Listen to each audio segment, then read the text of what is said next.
তো বলতেছিলাম 5,000 টাকায় 10,000 টাকায় একজন মানুষের ফ্যামিলি চলে না। একজন মানুষের ফ্যামিলি চলে না। একজন আলিমে যদি ব্যবসা করতে চায় তার আমরা সুযোগটা, হে যদি তার মসজিদ মেনটেন করিয়া 5 ওয়াক্ত নামাজ মেনটেন করিয়া পাশাপাশি যদি কিছু হে ব্যবসা বাণিজ্য করে, তারে আপনি আমি বাধা দিতাম না।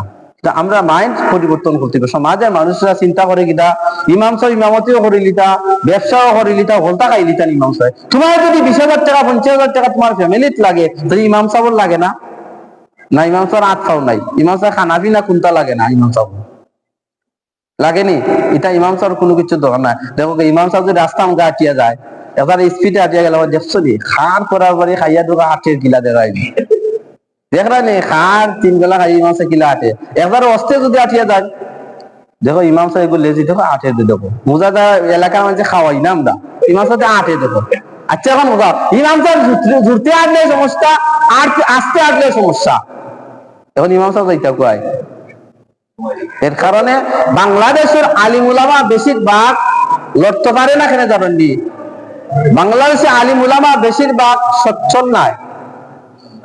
প্রত্যেকটা আলিম উলামা যদি ব্যবসা বাণিজ্য করতো, তাহলে ইমাম সাহেব হলো নির্যাতিত হইতো না।